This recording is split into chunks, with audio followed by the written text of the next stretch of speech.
విపక్షాలు ప్రజా సంఘాలు ఎత్తివేయాలని వాకర్స్ అసోసియేషన్ ఇరు వర్గాల ఆందోళనకు దిగాయి. దీంతో హైదరాబాద్ ఇందిరా పార్క్ రణరంగంగా మారింది.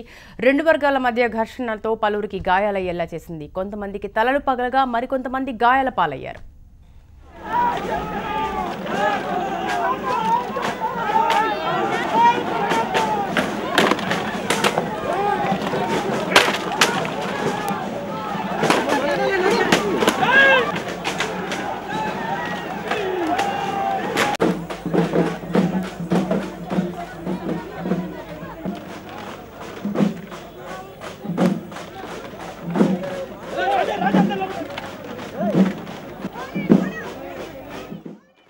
ఇందిరా పార్క్ ధర్నా చౌక్ కొనసాగించాలంటూ విపక్షాలు ప్రజా సంఘాలు ఇవాళ చెలో ఇందిరా పార్కుకు పిలుపునిచ్చాయి.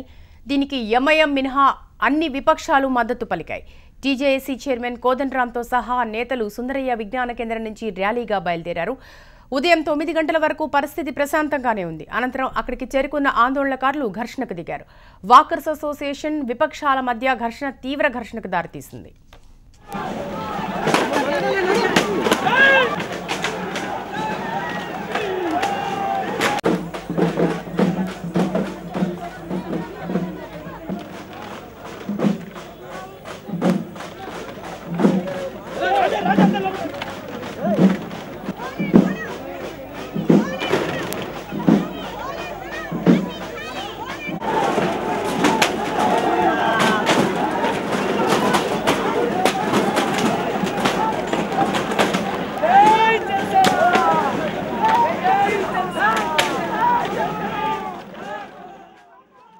పోలీసులు అందుబాటులో లేకపోవడంతోనే ఘర్షణ పెరిగింది. ఇరు వర్గాలు ఒకరిపై ఒకరు తోసుకుంటూ వెళ్లడంతో పరిస్థితి ఉద్రిక్తంగా మారింది.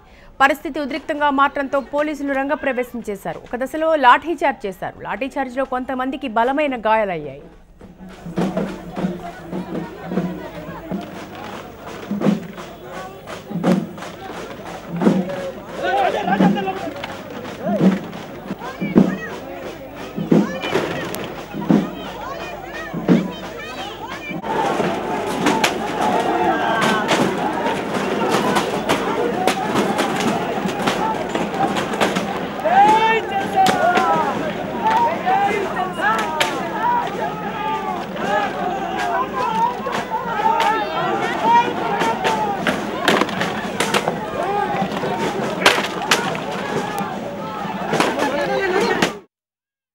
ప్రభుత్వ తీరుపై ఆగ్రహం వ్యక్తం చేస్తున్నాయి విపక్షాలు.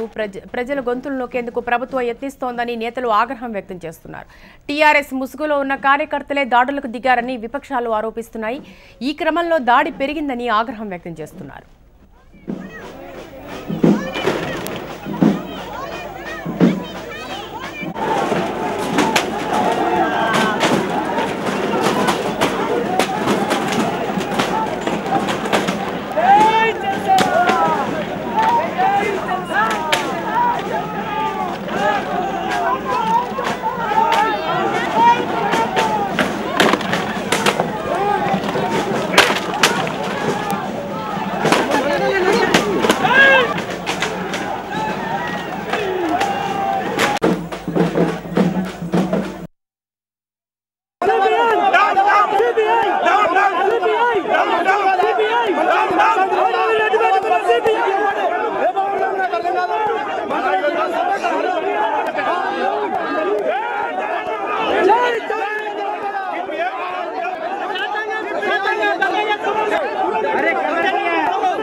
ఎక్కడి నుంచో ప్లాన్ చేసుకొని గత 10 రోజుల నుంచి జన సమీకరణ చేసి ఇక్కడ అకామిడేషన్ పెట్టుకొని ఎవరెవరిన వాళ్ళ ఉద్దేశం దౌర్జన్యం చేయాలి, హింసపరచాలి, ఇలా వ్యక్తులను గాయపరిచి రక్తయుతంగా పెద్ద కట్టలు తెచ్చుకొని బొంగులు తెచ్చుకొని వాళ్ళ చేయాల కట్టలు చిన్న చాకులు పట్టుకొని వచ్చుకొని దౌర్జన్యం చేయాలని చూస్తున్నారు పోలీస్. మేము యాక్చువల్ గా ఇక్కడ బస్తీవాసులు అందరూ కూడా నిన్న ఇక్కడ పెద్ద ఎత్తున ఇలాంటి చర్యలు జరుగుతాయని మేబీ ఇంటెలిజెన్స్ వాళ్ళు అనుకున్నారో ఏమో. దగ్గర 15,000 నుంచి 2,000 మంది పోలీసులు వచ్చిండ్రు. కానీ మేమందరం బస్తీ వాసులము రిక్వెస్ట్ చేసుకొని ఇట్లాంటి చర్యలు కావద్దు, మాకొద్దు, మేము బస్తీ వాసులం, మేము మా సమస్యని మేము పరిష్కరించుకుంటామని బస్తీ వాసులం అందరం పోయి కమిషనర్ కి నిన్న రిప్రజెంటేషన్.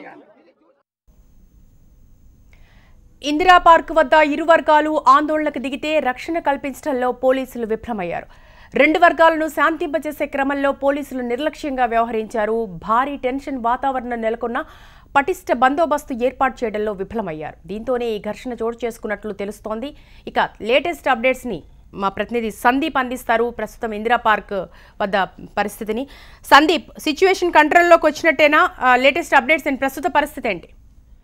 ప్రస్తుతానికైతే సేవ్ ధర్నా చౌక్ సభ కొనసాగుతోంది. పిలుపునిచ్చిన కోదండరాం సహా అనేక మంది ప్రతిపక్ష అఖిలపక్ష నేతలంతా కూడా హాజరయ్యారు. ప్రస్తుతము సేవ్ ధర్నా చౌక్ పైన ప్రసంగాలు కొనసాగుతున్నాయి. కోదండరాం, కాంగ్రెస్ పార్టీకి చెందిన పిసిసి అధ్యక్షుడు ఉత్తమ్ కుమార్ రెడ్డి, జీవన్ రెడ్డి, ఇంకా అనేక మంది కాంగ్రెస్ పార్టీ నేతలు హాజరయ్యారు. అటు టీడీపీ నుంచి ఎల్ రమణ, రేవంత్ రెడ్డి, పెద్దిరెడ్డి వీరంతా కూడా ఉన్నారు. సిపిఐ నేతలు, అనేక మంది వివిధ రాష్ట్రాల నుంచి వివిధ జిల్లాల నుంచి వచ్చినటువంటి అనేక మంది కార్యకర్తలు కూడా ప్రస్తుతము ఇందిరా పార్క్ పరిసరాల్లో ఉన్నారు. మొత్తానికైతే సభ ప్రశాంతంగా కొనసాగుతోంది. పోలీసులు పూర్తి స్థాయిలో అరగంట క్రితం గొడవ జరిగిన తర్వాత మొత్తం అందరూ కూడా లోపలికి వెళ్ళిపోయారు. వాకర్స్ అసోసియేషన్ ఏర్పాటు చేసిన ఆ సభ మొత్తం కూడా దాన్ని దాదాపు 200కు పైగా కుర్చీలు మొత్తం ధ్వంసమయ్యాయి. 2 వ్యక్తులకు కూడా తీవ్ర గాయాలయ్యాయి. వారిని గాంధీ ఆసుపత్రుల పక్కన చికిత్స అందిస్తున్నారు. అయితే వీరు వాకర్స్ అసోసియేషన్ కు వారిని అడ్డుకునే క్రమంలోనే గొడవ జరిగింది. ఆ క్రమంలో వీరిపైకి అంటే రాడు వారు ఉపయోగించినటువంటి జెండాకు ఉపయోగించిన కర్రలు విసరంతో వీరికి గాయాలైనట్టు కూడా చెప్తున్నారు. ప్రస్తుతానికి అయితే వారు గాంధీ ఆసుపత్రిలో చికిత్స పొందగా సభ నిర్వహణ ప్రస్తుతము విజయవంతంగా కొనసాగుతోంది. అయితే రేవంత్ రెడ్డి స్పష్టంగా చెప్పారు, దీనికి సంబంధించి పూర్తిగా కూడా ప్రభుత్వ వైఫల్యమే. ఎందుకంటే ఒక కమిషనర్ 2 వ్యక్తులకు అంటే ఒకేసారి 2 వ్యక్తులకు ఒకే ప్రాంతంలో పర్మిషన్ ఇవ్వడము ఏ విధంగా ఇస్తారు అనేటువంటి వాదన, ఇది ఒక పనికి మారిన చర్యగా ఆయన అభిప్రాయపడ్డారు. ప్రభుత్వము కావాలని చేస్తోంది. 4 చోట్ల ధర్నా చౌక్ అవసరం లేదు, ఒకే ప్రాంతంలో ఉన్న చోట ఉండనిస్తే సరిపోతుందనే అభిప్రాయాన్ని కూడా పలువురు వ్యక్తం చేశారు. అయితే 3 రేవంత్ రెడ్డి అఖిలపక్ష నేతలు స్పష్టంగా కేసీఆర్ కు సూచించారు.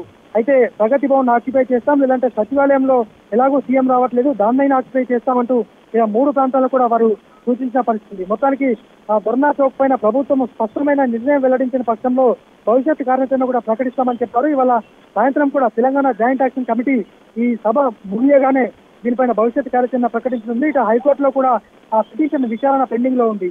మొన్న గత సెలవులకు ముందు విచారణకు రాగా అప్పుడు హైకోర్టు స్పష్టంగా చెప్పింది, ప్రభుత్వానికి, డీజీపీకి, హైదరాబాద్ కమిషనర్, రాచకొండ కమిషనర్, సైబరాబాద్ కమిషనర్లకు నోటీసులు జారీ చేస్తూ వివరణ కోరింది.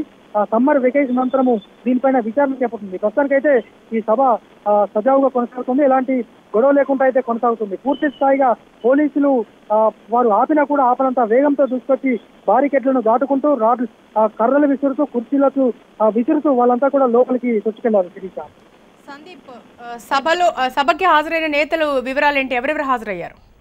మొత్తానికి అన్ని పార్టీలకు చెందిన, అధికార పార్టీ మినహా అన్ని పార్టీలకు చెందిన నేతలు హాజరయ్యారు. టీడీపీ నుంచి రేవంత్ రెడ్డి, ఎల్ రమణ, పెద్దిరెడ్డితో పాటు ఇంకా అనేక మంది, ఇటు కాంగ్రెస్ నుంచి జీవన్ రెడ్డి, ఉత్తమ్ కుమార్ రెడ్డితో పాటు ఇంకా మిగతా అనేక మంది కూడా హాజరయ్యారు. సిపిఎం నుంచి కూడా నేతలందరూ హాజరయ్యారు. ప్రస్తుతము వాళ్ళంతా కూడా సభాస్థలిలో కూర్చొని ఉన్నటువంటి పరిస్థితి. ఒక్కొక్కరి ప్రసంగాలు కొనసాగుతున్నాయి. దీని సేవ్ ధర్నా చౌక్ పిలుపునిచ్చిన కోదండరాం కూడా సభలో ఉన్నారు. ఆయన అదే చుట్టుపక్కల ప్రాంతం నుంచి నేరుగా సభా ప్రాంగణంలోకి వచ్చినటువంటి పరిస్థితి. అయితే ఆ పోలీసులు ముందుగా చెప్పారు, ఎవరిని అరెస్ట్ చేయం అని చెప్పిన నేపథ్యంలో అందరూ కూడా పెద్ద ఎత్తున హాజరయ్యారు. కానీ ఆ ఆందోళనకు జరిగితే మాత్రం ఖచ్చితంగా చర్యలు ఉంటాయని చెప్పారు. ప్రతి ఘటన జరిగిన ప్రతి తీరును కూడా కెమెరాలో రికార్డ్ చేశారు. దీన్ని మరి ఆ కమిషనర్ ఏ విధంగా స్వీకరిస్తారు, దీనిపైన చర్యలు ఎలా ఉంటాయనేది మనకు ముందు తెలియాల్సి ఉంటుంది. అయితే సందీప్, మీరు చాలా మందితో, నేతలతో, అలాగే కార్యకర్తలతో ఎక్స్క్లూజివ్గా మాట్లాడారు. అయితే వారి నుంచి మీకు ఈ ఘర్షణకు సంబంధించి ఎటువంటి సమాచారం అందింది? ఘర్షణకు అసలు కారణం ఏంటని చెప్తున్నారు? అంటే ఇప్పుడు ధర్నా చౌక్ ఎత్తివేసే అంశానికి సంబంధించి వీరంతా కూడా వాకర్స్ అసోసియేషన్ వాళ్ళు వ్యతిరేకిస్తున్నారు. ధర్నా చౌక్ ఖచ్చితంగా ఎత్తివేయాల్సిందే, ఇందిరా పార్క్ ను కాపాడాలని చెప్తున్నారు. కానీ దీన్ని పూర్తిగా ఆపోజ్ చేస్తున్నాయి సేవ్ ధర్నా చౌక్ పిలుపునిచ్చిన సంఘాలు. ఎందుకంటే వాకర్స్ అసోసియేషన్ వాళ్ళు ఎప్పుడైనా సరే, ఎంత పెద్ద వ్యక్తి అయినా, ఎవరైనా సరే ఉదయం 6 నుంచి 8 లోపు వాకింగ్ చేస్తారు. కానీ ధర్నాలు 10 తర్వాతే ఉంటాయి. అలాంటప్పుడు వీరికి ఇబ్బంది ఏమొచ్చింది, ఇది కావాలని చేస్తున్నారు, ఇది అధికార పార్టీ చెప్తున్నటువంటి దాంట్లో భాగంగానే ఈ వాకర్స్ అసోసియేషన్ అడ్డుపడుతోందని వారు చెప్తున్నారు. అలాగే 15-20 మంది ఉన్నప్పటికీ వారు దాదాపు 300 కుర్చీలు వేసి ఒక టెంట్ వేసి మొత్తాన్ని ఆక్యుపై చేసే ప్రయత్నం చేశారు. ఇదంతా ఒక ప్లాన్ ప్రకారం జరిగిందనే అభిప్రాయాన్ని వారు వ్యక్తం చేస్తూ ఇదే అంశంలో వారు ఆగ్రహాన్ని వ్యక్తం చేశారు. అలాగే పోటాపోటీ నినాదాలు కూడా వీరికి ఆగ్రహాన్ని తెచ్చినట్టు మనకు అర్థం చేసుకోవచ్చు. అలాగే పెద్ద ఎత్తున కూడా ఈ కేవ్ ధర్నా చౌక్ వచ్చిన ప్రజలంతా కూడా ఆ రోడ్డు పైన ఉండడము, ఈ వాకర్స్ అసోసియేషన్ వాళ్ళు ముందుగానే పర్మిషన్ తీసుకున్న నేపథ్యంలో వారు లోపల ఉండడంతో వీరంతా కూడా ఆగ్రహానికి కారణమైంది. అలాగే వీరికి వారికి మధ్య బారికేడ్లు పెట్టడంతో పోలీసు వీళ్ళంతా కూడా సీరియస్ అయి బారికేడ్లను చూసుకుంటూ అలాగే పైకి గాల్లోకి కుర్చీలు విసురుతూ బారికేడ్లు ఎక్కి మరి వాకర్స్ అసోసియేషన్ సభను దాటుకుంటూ వీరు పెట్టుకున్నటువంటి సభా ప్రాంగణానికి అయితే ఎట్టకేలకు చేరుకున్నారు. ఇదంతా కూడా 10 నుంచి 11 మధ్య పూర్తిగా ఆ ధర్నా చౌక్ దద్దరిల్లిపోయిందని చెప్పుకోవచ్చు. పోటాపోటీ నినాదాలు, ఒకరిపై ఒకరు పరస్పర దాడులు దిగేంత వరకు వచ్చింది. ఒక దశలో పోలీసులు కొద్దిగా లాఠీ చార్జ్ కూడా చేశారు. అటు కార్యకర్తలు కూడా వారు తెచ్చుకున్న ఆ జెండాలకు సంబంధించి బిన్నెలు కర్రలతో కూడా వారు ప్రతి దాడులకు దిగినటువంటి పరిస్థితి. ప్రతిదీ కూడా రికార్డ్ చేశారు. కాస్కోట్ పోలీసులు కొన్ని స్థానిక బలగాలను కూడా రంగంలోకి దించి మోహరించినప్పటికీ కూడా ఫలితం లేకుండా పోయింది.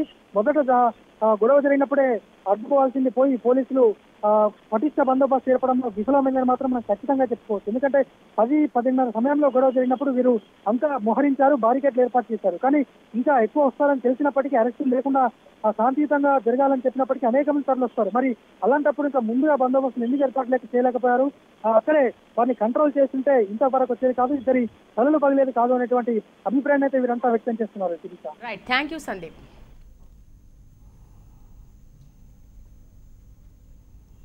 మరికొంత సమాచారం అందించడానికి మా రిపోర్టర్ వినయ్ ఉన్నారు. వినయ్, ప్రస్తుతం ధర్నా చౌక్ ప్రాంగణంలో సభ కొనసాగుతుందా? వివరాలు ఏంటి చెప్పండి.